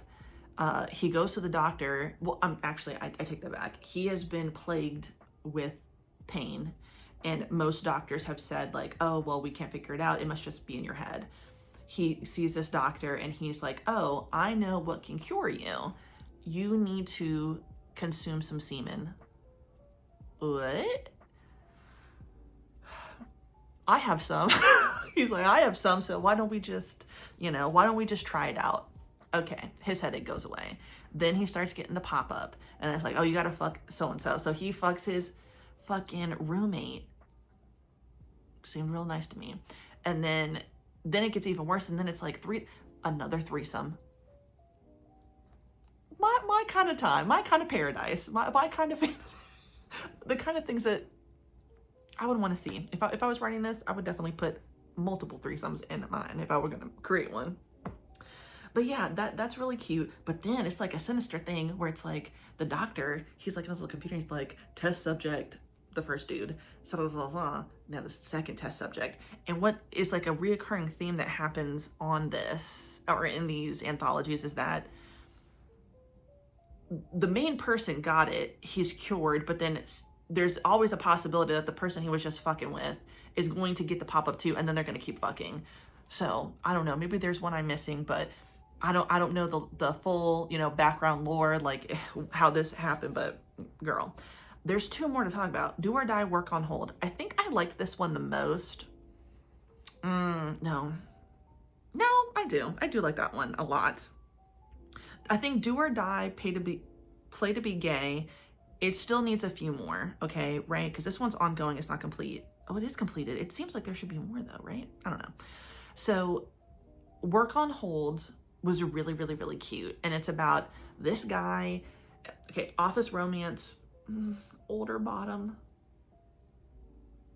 You know I like that. You know I like that. So younger guy, kind of reminds me of Dashing Zaddy and Icy Protege. That similar dynamic. You've got the older guy who, oblivious seemingly, younger guy who's in love with the older guy, and the younger guy is pretty honest about his affections for him. He gets rejected, but then the pop-up shows up and he's told that he needs to kiss or do whatever with his work crush. And you know, the whole work day goes by. You only get, it's weird. So sometimes you get a few, like 30 minutes. Sometimes you get hours. And this one, at the very end, they get like a whole month. So there's no rhyme or reason to the quest's like time frame. So it's the end of the workday. There's not that much longer left. But the guy's like, you know what? I can't do this. Like, I'm not going to, I don't know how to approach my crush.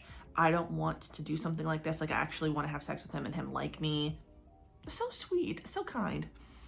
But this a little change of pace. The other guy, the older guy, saw the screen. No one else can really see the screen when it's popped up in front of you. But the older guy somehow saw his screen, and he's like, so the younger guy's gonna give his resignation, and he's like, "What are you doing? Do you want to die?" And he's like, "Well, I don't want to take advantage of you." And he's like, "Girl, pull them pants down," and they get to fucking right on the damn sofa. Congratulations. Then they're gonna be together. Loved that one. That one was sweet. And last, this one. Wait, maybe it was this one. Yeah, I think it says completed. I can't see how that's completed. It seems like there should be more. But then there was Do or Die, A Holy Mission. This one I liked. As someone not religious, I tend to like these a lot. I like that. I like that a little bit. And on the day of the rapture, I'm reading this. Oh my God, scandalous. This one is about a mega church scam pastor preacher. Hate those people, but like the story. He gets the pop-up. He wants to keep like, basically his pop-up says you have to have sex with someone in your congregation. So he's like running like a cult type thing. And the vast majority of the people who are in this cult are men. Very few women are in it because the men were the easiest ones to get all the money from. So he's like, fuck, okay, I gotta have sex with 10 people. He doesn't end up having sex with 10 people in these three chapters. That's why I feel like it should be longer, because I should have seen more. I should have seen more than 3 people. If you ask me, I need to see all 10 on the roster, not just 3. Show me everybody. So yeah, he has to have sex with 10 people from the congregation. He chooses 3. And you know, I was thinking, now why don't you just pick him? But I thought for sure I would have more episodes, but who am I? He picks 3. One's a Yakuza, one's a student, another guy's a pastor in the church. Damn, it is real freaky with this one. And basically, he's going to be the bottom in the situation. A man who's never slept with a man before. Life is crazy. Life is crazy. So that's what I read today. Yeah, that anthology, wow, shocking in the best way. And now I decided to move right along because I'm going to stay on track. I don't know if I already explained this before, but I finished Love for a Walk. That ended up being really, really good. I would highly recommend it. It's only the first season. I definitely want to continue whenever the second season comes out because to me, it was really, really good. Who am I? But we're moving along with my, webtoon stuff. And I just started Selfish Romance, if I'm correct. Let me make sure. Because I can't tell. Yeah, so I started Selfish Romance. I'll read you guys the synopsis for this one. Hyun-do and Yoo-min are ordinary man and woman in their 30s, break up with their respective partners for different reasons despite still being in love with them. Selfishly hoping to get their old flames back, the two form a plan. They pretend to date each other in hopes of provoking their former lovers. Will their selfish and foolish plan really work? God. Okay, so I'm kind of hurting myself with this one because it's only, like, the first season just ended. But I'm committed, so I will continue. And it's all right because actually it's not just stopping in the middle of nowhere. It's the season finale, so there will be more. And from there, that's 50 something chapters. I don't know how far I can get tonight, but then there's this one, the screenshot. I also was really tempted to get into my ex-love review, but I also saw someone say Love Bites is really good. I'm gonna save that though until next month in October because I do want to add that to that TBR. But then look at Cry or Better Yet Beg. That looks good too. I'm just gonna see how I feel. I'm just gonna go through, live my life. Yeah, I also need to read some more stuff that was on NetGalley. What else is fucking new? Okay, read that. I got approved for Before You Go Extinct, Welcome to Demon School, Uruma-kun, Mafia Edition 1, My Journey to Her, Radio Storm Volume 1, Tower Dungeon 1, Sheeta's Little Big World, and Last Samurai Standing Volume 1. So those are all the ones I have to read on NetGalley, so I'm gonna probably go in between. This is getting long, so I'll stop it now, but I will see you guys later. Maybe later tonight, I'm not really sure. I'm getting really tired, so we'll see. But yeah, we'll see what happens soon. Oh. Hello everybody. Okay, we're in my office. I got back from work. I'm so excited. Now, I don't have really anything special to show. I just knew that I needed to come in here and organize some stuff. Girl, I've done it again. Okay, it's almost end of September. Today's the 25th because I paid the utility bill. It was due today.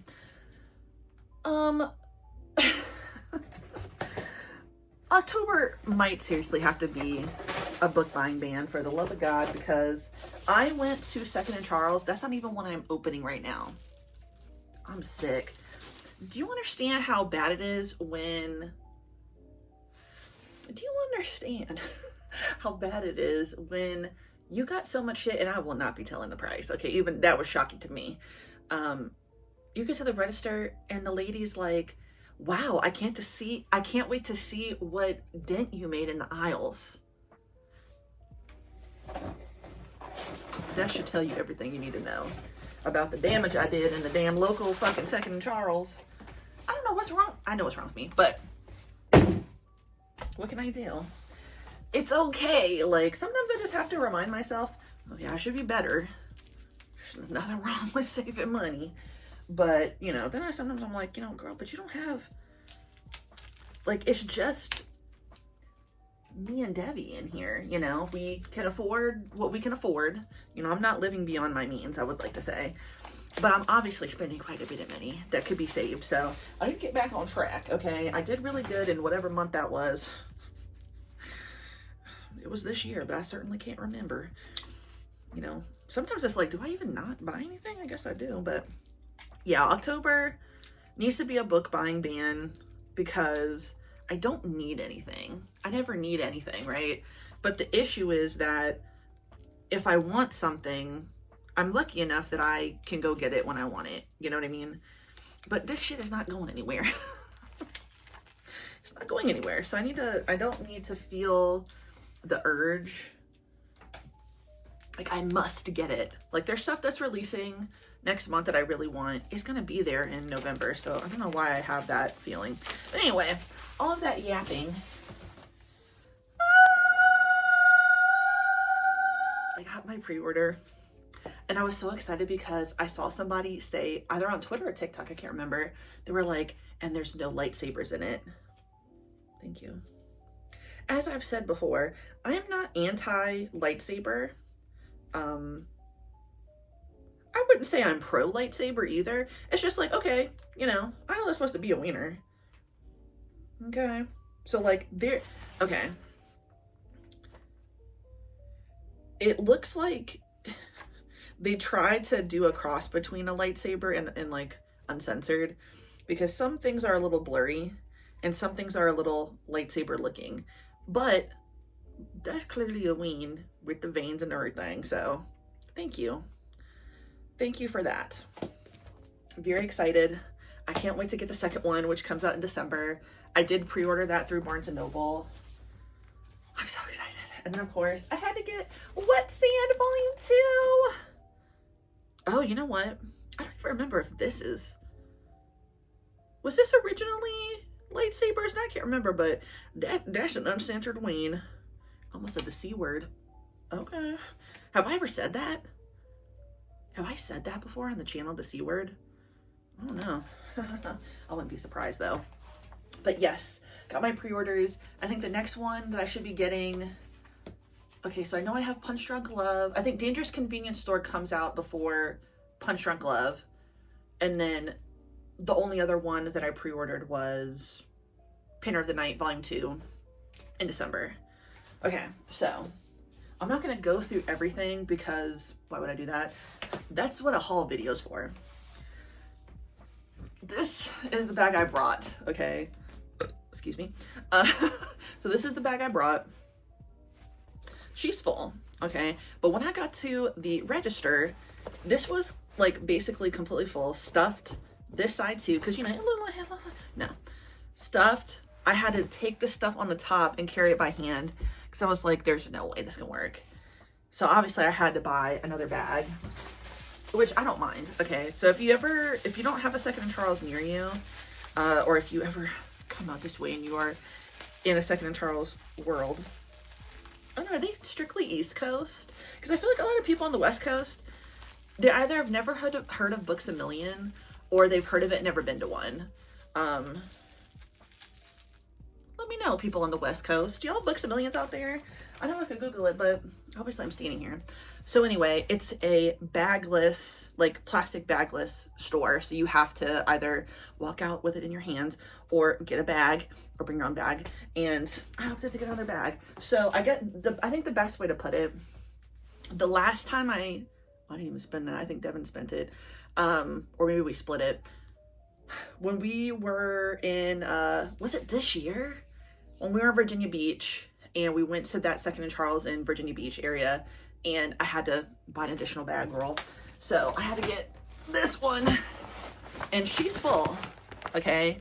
So imagine something like this, plus what was in the orange bag, and I'm still carrying stuff by hand. My God. But, blah, blah, blah. Damn, dude, I need to fucking remember to charge this. Let's talk about it. Okay, so what have I read? I got approved on NetGalley for Light of My Life. That was really, really good. I really did enjoy that. It's a one shot. I wish that it was longer, to be honest with you.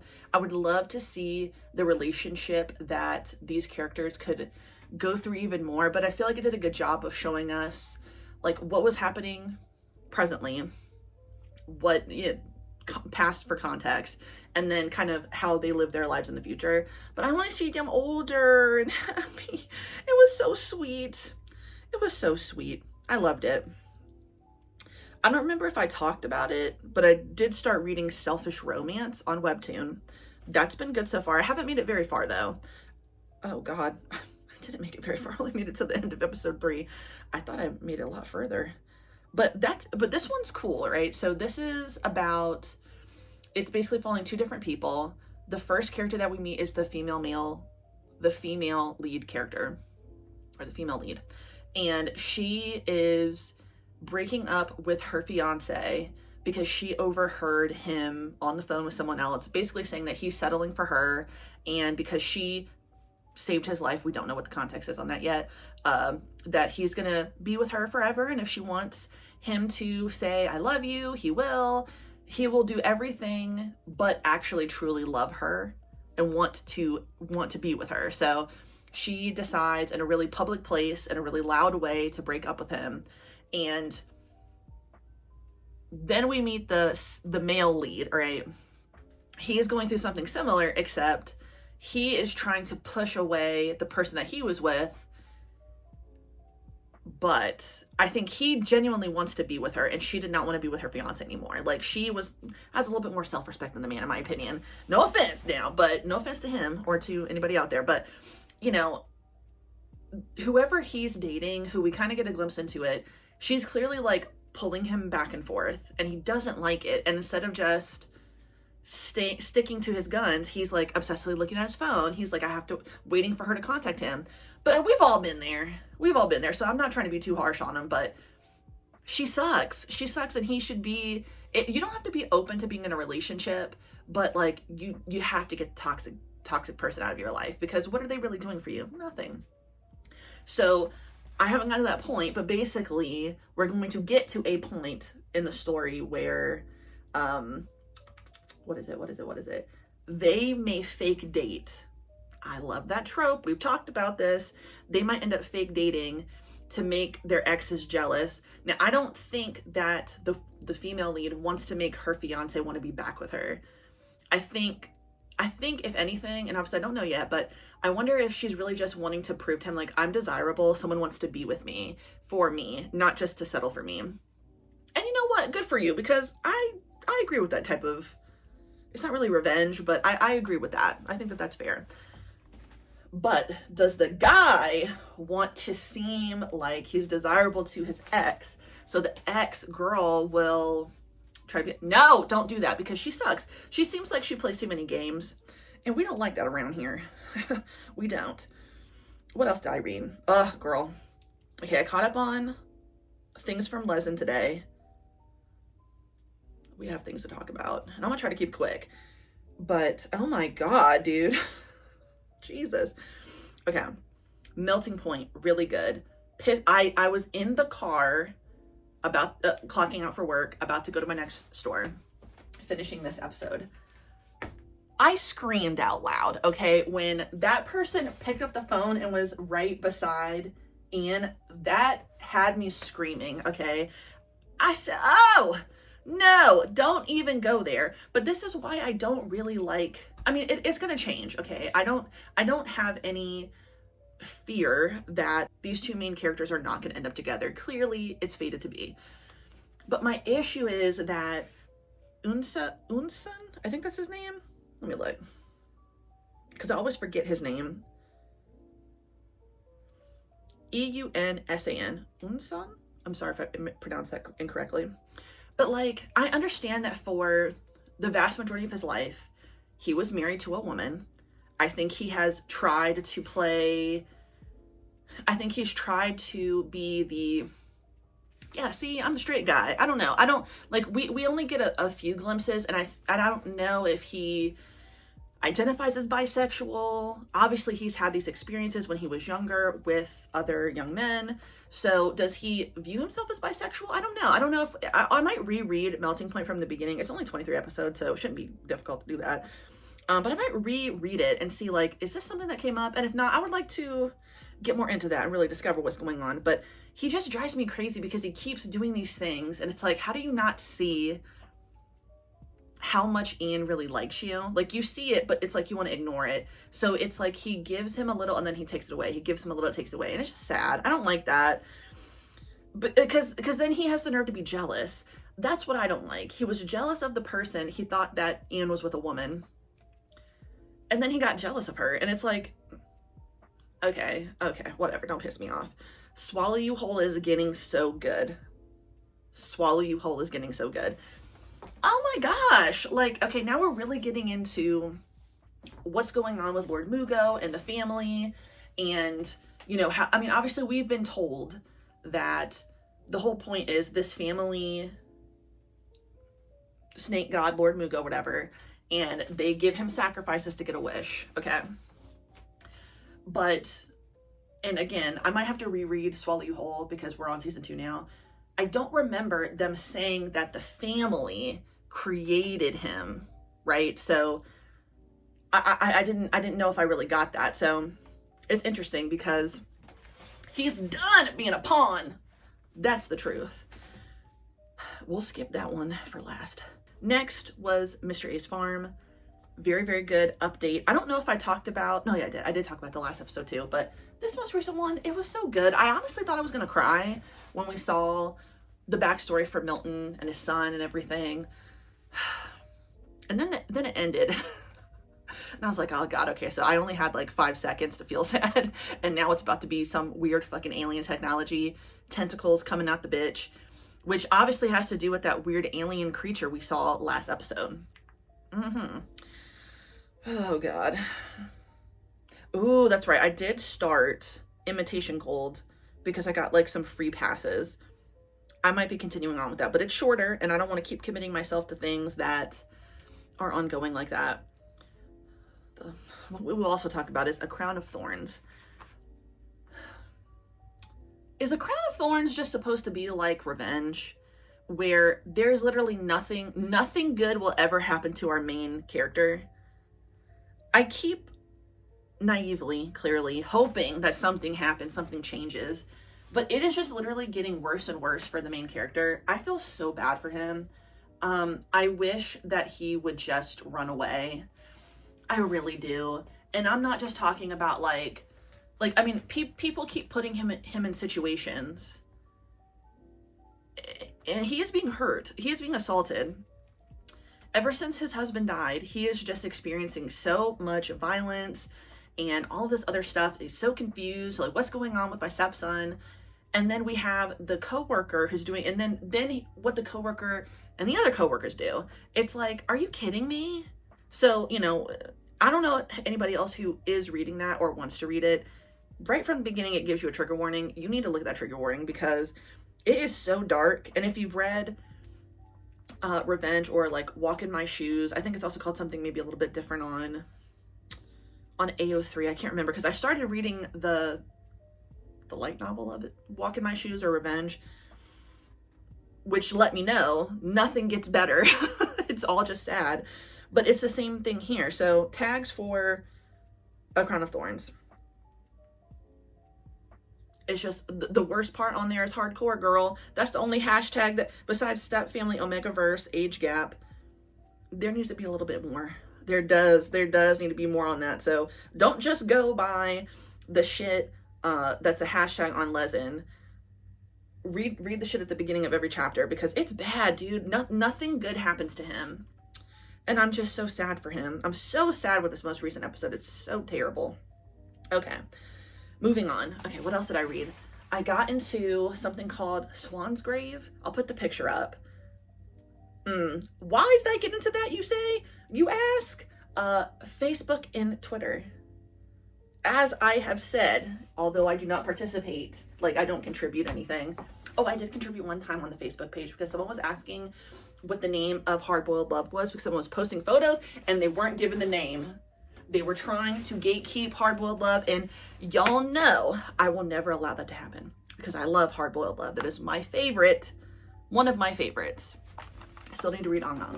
Still need to read the light novel. Oh yeah, so somebody was posting screen grabs on Twitter and on Facebook of A Swan's Grave, and it's a guy gorking it, awesome, in front of the portrait of his dead wife. I love a yearning man.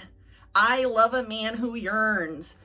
I had to get into it, so I did get into it, and I'm loving it. I'm loving it. We've got some time traveling going on. Yearning man. It is straight. See? I diversify. I try new things, but that's good. I also, Toy Daddy. Okay. Girl, where is this going? I don't think I talked about that. Toy Daddy or toying with Daddy, the stepdaddy. I'm going to put the picture up of the mom and the daughter. What is going on? Okay, this mother-daughter situation, they're freaky as fuck, okay? Nothing's happened between, like, the daughter and the stepdad. He's not really stepdad yet, but basically. But it looks like something's about to, okay? Maybe it won't. Maybe it's just going to be like a toying with situation. But I really want the daughter to hook up with the friend and only the friend. I really don't want her to do anything with the dude. But he's real freaky, and so is the mom. I don't know if I like the mom. But I've noticed that a lot of discourse online is people really don't like the dude. And I don't understand why, because he hasn't done anything. And honestly, the woman that he's dating, Rosa's mom, I don't know about her, girl. I don't know about her. Something seems very sinister, and I'm not liking the energy. He's getting off to it though, so who am I to judge? But she's stomping on his wiener, choking him out.